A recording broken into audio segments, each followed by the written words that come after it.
This might seem pie in the sky, but I don't think it has to be. We just have to understand that it's possible. Hi, I'm Vicki Robin. In partnership with the Post Carbon Institute, I'm hosting short, to the point conversations with diverse cultural scouts, asking each one the same question: what could possibly go right? The invitation is to see through these wise eyes what is opening up in the present moment as normal is upended and next is not at all clear. These conversations were recorded a few months into the pandemic and in the weeks following the murder of George Floyd. Let's see what today's guest says. Welcome to What Could Possibly Go Right? And I'm here with Lyla June Johnston. I'll tell you a little bit about her and then we'll go to our question. And welcome, Lyla June. Yeah. Thank you so much for having me. Yeah. So Lyla June is a poet, singer-songwriter, hip-hop artist, human ecologist, public speaker, community organizer of Diné, Navajo, Tzetzes to say Cheyenne, and European lineages. Her dynamic, multi-genre performance and speech style has invigorated and inspired audiences across the globe toward personal, collective, and ecological healing. Her messages focus on Indigenous rights, supporting youth, intercultural healing, historical trauma, and traditional land stewardship practices. She blends her undergraduate studies in human ecology at Stanford University, her graduate work in Native American pedagogy at the University of New Mexico, and the Indigenous worldview she grew up with to inform her perspectives and solutions. Her internationally acclaimed performances and speeches are conveyed through the medium of prayer, hip hop, poetry, acoustic music, and speech. Her personal goal is to grow closer to Creator by learning how to love deeper. So, Lyla June, you have a unique seat at this table we set around the question, what could possibly go right? Your lineage at a time when descendants of European settlers are reckoning with slavery and colonialism helps this conversation. Yeah, the pandemic has impacted communities of color far more than whites, and the murder of George Floyd has brought whites out of privileged slumber. You can go anywhere with a question, but I just want to state the obvious that you look at these disruptions from an Indigenous point of view and may see sprouts of possibility in the mud of this mess that I and we don't see. So over to you, Lyla June. What could possibly go right? Well, that's a big question, seemingly because our imagination has been so stifled. It's been hard to imagine what the world could be like when we're so busy fighting what it's like. And that's why I really like Indie In Collective. They're based out of Rapid City, headed by Nick Tilson, and they have this whole radical imagination fellowship going on where they're giving grants to Native leaders who have a radical imagination to see what is possible. And I think as Native people, we're constantly fighting off what is assaulting us on all fronts. And it's when he asked me that question, what do you imagine? What if we win? I just started crying because it's like, I realized how little time I ever have to think about that. But so, I mean, there's a lot of different things I could touch on right now. It's hard to choose different models and examples around the country and across the Mother Earth, But the one I chose today is actually something that I'm trying to get out there more. It's called the Seven Generations New Deal. And we created this when I was running for office in New Mexico. I was running against the Speaker of the House. And we were both Democrats, but he was an oil Democrat and a corporate Democrat, casino Democrat, Budweiser Democrat. But he played nice on all the right topics to make people think he was progressive. And I was in Santa Fe, which is a highly quote unquote progressive area. Um, and so during this time, I wanted to create sort of like an indigenous version of the Green New Deal. And as we all know, the Green New Deal is a something that's put forward by various progressive candidates like AOC and Bernie Sanders. But what we didn't really like about it was it didn't have very many actionable items. It was more of principles and guidelines and values, which are important, and yet we were really looking to that to bring to New Mexico, but none of we couldn't really apply it in a concrete policy legislative way.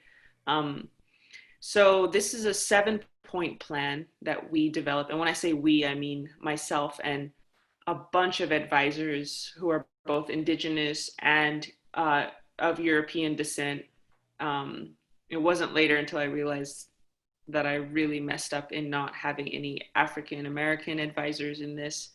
Um, but myself being half white and half Native American, I usually over focus on those two things. So it's still in the works. But I think this could go right. I think if we implemented this, it could go right. And so I'll just preface it a bit and then I'll get into the 7 points. So basically, economy is inseparable from ecology.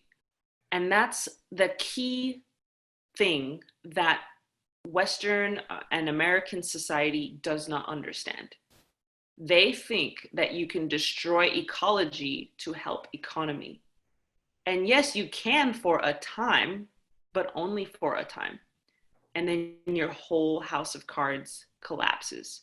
And we're finally getting to that point, which to us seems like it's taken a long time, but from a spiritual and a geological time frame, it's been a blink of an eye. My PhD work focuses on indigenous food systems, and we have seen through fossilized pollen evidence that the Shawnee of Kentucky, what we now call Kentucky, maintained a food forest of hickory nut, chestnut, black walnut, acorn, sumpweed, goosefoot, all these edible plant species for 3,000 years. That pollen is persistent in the record for 3,000 years. America's not even 300 years old and it's already collapsing. So I guess my point with that is that our separation of ecological health and economic health is one of our gravest mistakes. We think that works, it doesn't. And so the 7 Generations New Deal does not solely focus on economic development, but heavily on ecological development, if you will, because we understand the two are intertwined. It's pretty simple stuff, but for some reason people just can't, they don't get it.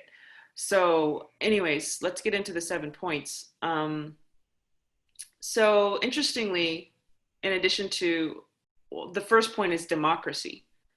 And I put this as the first point because the more I started working in politics, the more I started realizing that, our the corporate stranglehold on politics is a pretty major obstacle for any real change. And that includes Citizens United, where corporations are treated as people and therefore can contribute to campaigns in the same way. That includes super PACs, which are basically loopholes to the campaign finance laws. And campaign finance laws are all about limiting the amount of influence a certain interest can have on a politician, so that when that person gets elected, they're not beholden to Exxon, they're not beholden to Remington, they're not beholden to any number of corporations who, as we all know, their bottom line does not include ecological health. So anyways, that's why I put this as number one, because I felt as though until we get this right, which we can, if we understand it clearly enough and we demand it strongly enough and we're unified enough, the other points are kind of moot. So anyways, let me read it. It says, the political influence of the oil industry is a threat to our democracy and climate. While this may seem obvious, little has been done to protect the government from corporate control. This is our first point, as without this, much work will be futile.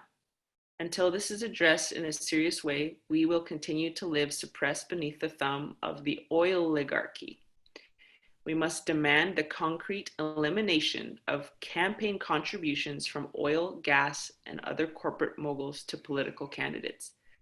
So that's what could go right, is why don't we go ahead and actually eliminate the ability of oil and gas if we are serious about climate change, which hopefully, I mean, some of us are, obviously some of us aren't, but that would be the smartest thing to do right now. Whether or not Republicans agree with it, that is the thing that 7 generations down the line, people are going to say, why didn't they do that?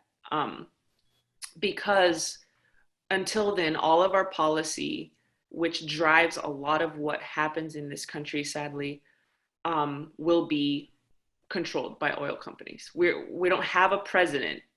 We think we have a president, but really we are governed by oil companies. So, okay, the second one is actually Indigenous Science. And this would have been number 1 for me, but I felt as though unless we got that first one right, we couldn't go forward. But this is the second most important, and I explain it, or I should say we explained it like this. The value systems and conceptual frameworks that got us into this climate crisis will not get us out of it. We need to look to societies with a proven track record of sustainability for solutions. All representatives at every level of government must fight for Indigenous-led task forces to appropriately compile and integrate Indigenous science into our national policies.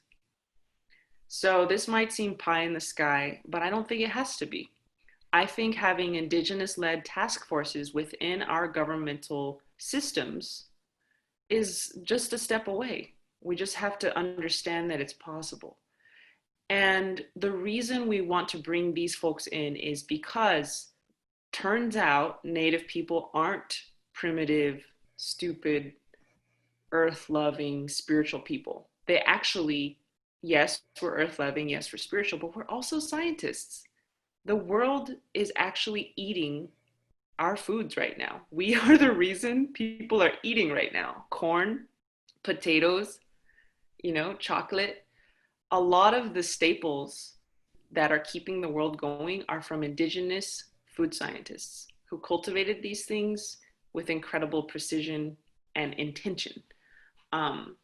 So that food is just one sector, but there's a lot of ways that Indigenous science could actually save our butts right now. And it would behoove us to create these Indigenous-led task forces to go and compile those principles and practices and start bringing them into our governmental policies, the way we interact, everything from housing to food to water, all of it. Tenochtitlan, Mexico City sits on a lake.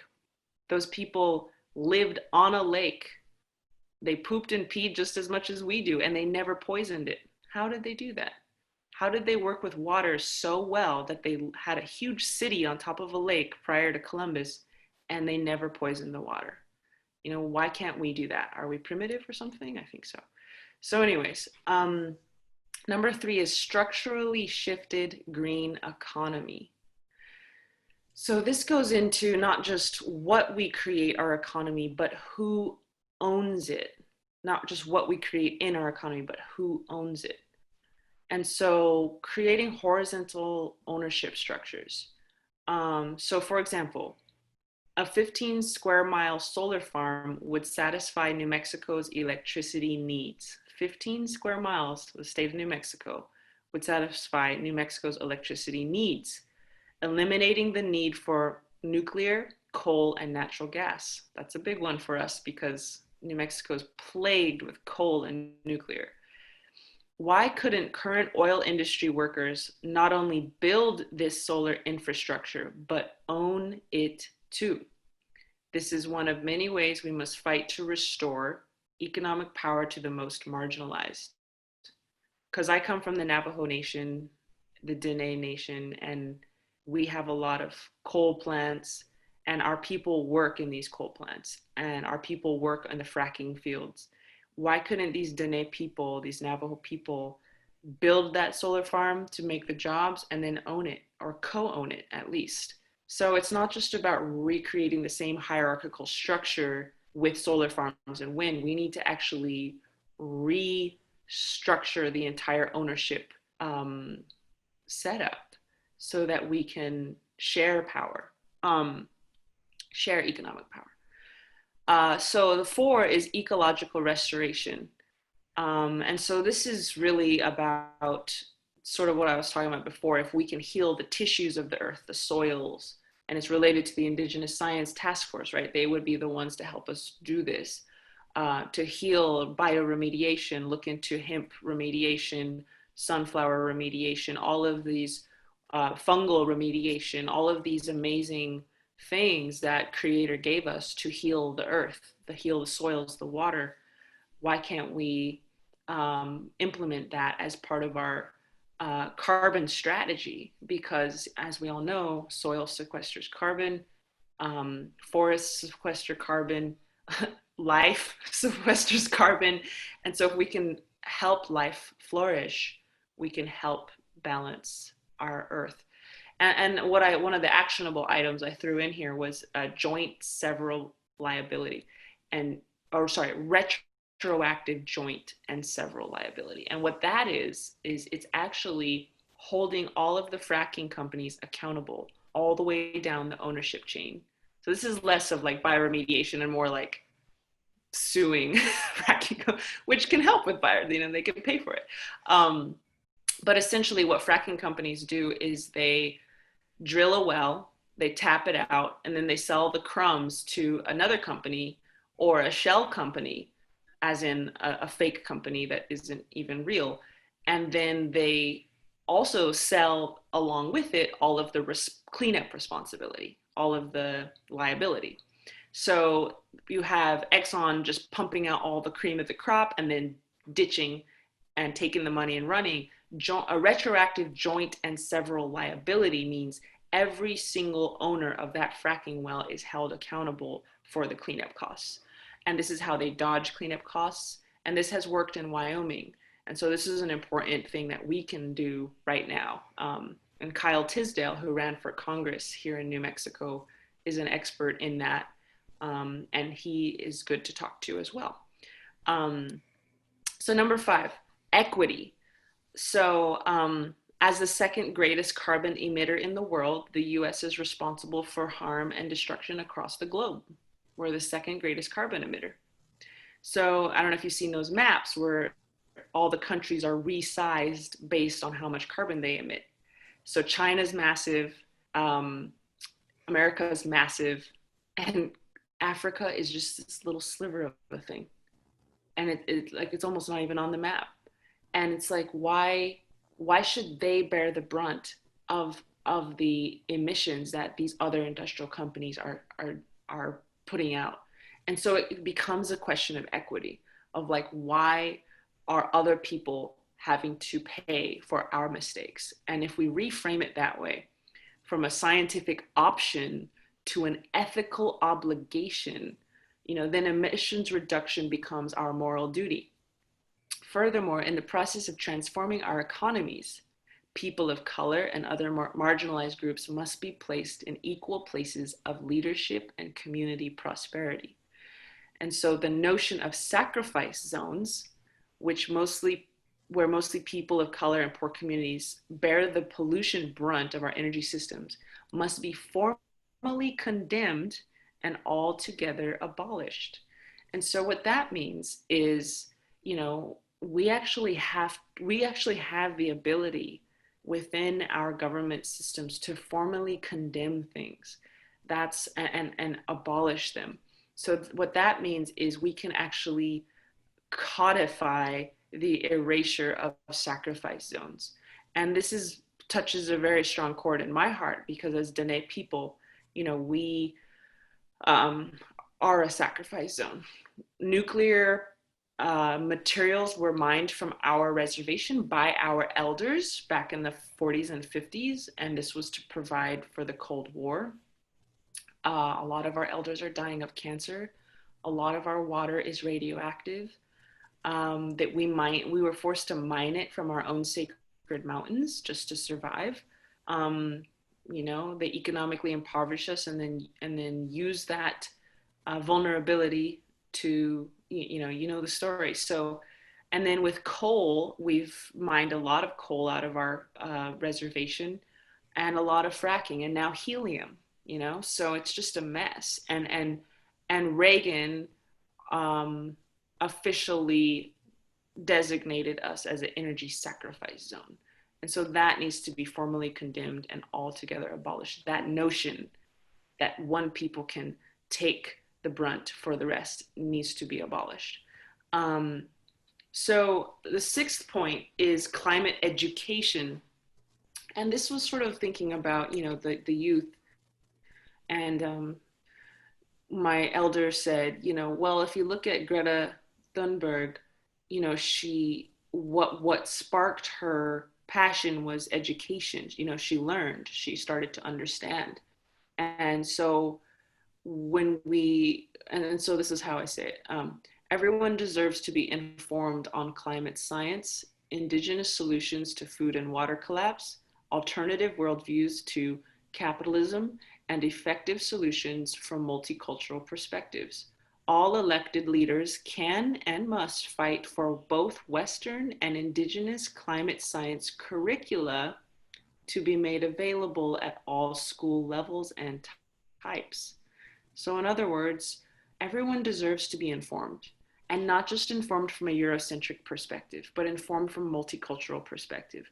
Because this goes back to the Indigenous Science piece of like, we deserve to know how to live on the earth, and Eurocentrism has not given us those answers. They give us some answers. They're good at finding answers, but they're not good at asking the right questions. Um, so, seventh point is systems change. And so there's a couple actionable items here, and the way we explained it was as follows. We need visionary, forward thinking voices that push lawmakers to think completely differently. Our elected leaders must push to one, institute legal rights for nature, which has been done in Ecuador and other places, where you can actually represent a river in court because it has no voice, represent a certain biome or ecosystem where there are living beings who, just because they can't speak English, don't have a voice for some reason. So that's number one. Number two, incorporate the true costs of fossil fuels into state and federal budgets. And so what that means is, in New Mexico, we were horribly dependent on oil revenue, and then the fracking economy collapsed with coronavirus, right? So that I didn't need to run for office after all that. Coronavirus destroyed it for me. But um, when we have when our states are so dependent on oil revenue and they think that's a good thing, but they're not accounting for the true costs, like New Mexico is going to run out of water within this century. It's going to be a big problem. A lot of people are going to suffer. Why aren't we incorporating that into the true costs of this fracking boom that we're experiencing? We just are so short-sighted, and that's why it's the 7 generations New Deal. Okay. Thirdly, rearrange subsidies to close wealth disparity instead of widen it. Generate policy in conversation with communities instead of above and apart from them. This idea that policy, just like this policy, was made with community members. Undo patriarchy and racism by electing more women and women of color, and design every governmental decision such that it is accountable to the next 7 generations to come and beyond. So those are some of the systems changes that we can make, and they're only a tiny list of many. Yeah. So thank you for hanging in with me to hear all these different 7 points. But that's sort of what I think it could go right is, and one last thing I'll just say, this is not finished. Anyone can take this, template and completely rewrite it, plagiarize it. I don't care. This is for the people, and anyone can use it, and it's meant to be adaptable and helpful to and changeable for other people's contexts. Wow. I appreciate that we went a tad longer than the little limited, Western mind. We're going to keep it anally to a circle that we define, because number one, I'm going to take it. Thanks for doing the hard work. Yeah, the hard labor of. And it's online. It's Yeah, sgnd.info. we're Seventh gonna generation. we'll put it in the show notes and everything. Yeah, yeah. Yeah, so one of the things that I'm hearing from this that I just want to sort of like underscore, and we don't have time to go into it now because I think we don't, is, they can take everything from us but our values, and at the end of the day, we have to stand on what we know is true, even if it seems unimaginable. And I love the question of what if we win? That opens space in this time when the sort of not the leading edge, but this sort of just behind the leading edge, people are realizing we're heading into collapse of the systems. The food system, the food supply chains, not the food supply chains, the tough and getting tougher problem with that is showing us that the systems we live in are fragmenting. And so we have to have a place to put our minds now on the question of what if the dire predictions turn out to be the turning point? I mean, if you can't create the idea that something can go right here, then you're sort of disenfranchised and disabled. And it's not wishing, dreaming, hoping. It's taking a stand for that there is a world beyond the one we're in. And this is an audacious stand for that. And I just want to reassure you that what you're talking about of the intersection of ecology, economy, and justice for the people was distinguished in the mid-1980s by the Brundtland Commission report called Our Common Future, and they lifted up the idea of sustainable development, which was rapidly captured by the corporations as sustained growth. But this is a conversation that the world, that has been in the world, even though it's not realized. So I will take that what could possibly go right is the realization of a long dream. That was the United Nations. The dream is way before. And also, I would like to just challenge the people who are listening to do your do your 7-point plan. Take put meat on the bones of your dreams and stand in them, because our dreams, our prayers are what we have. So I just want to thank you for the time. And if you want to have like a last word beyond my ramble, then please do. Oh, no, I'm good. Thank you so much. I just hope that people visit the website and please share it. Like, please get it out there. That was my hope, that even though I didn't win my election, that I could at least bring this out to the world. And as you can imagine, the fossil fuel industry squashed me like a little bug, because I was actually a viable candidate, and they threw the ugly, dirty tricks at me, and my campaign had to end. But but yeah, I hope that this is what lives on. Right. Okay. Thank you so, so much for engaging in the question, Lyla June. Thank you. Have a Yeah. great day.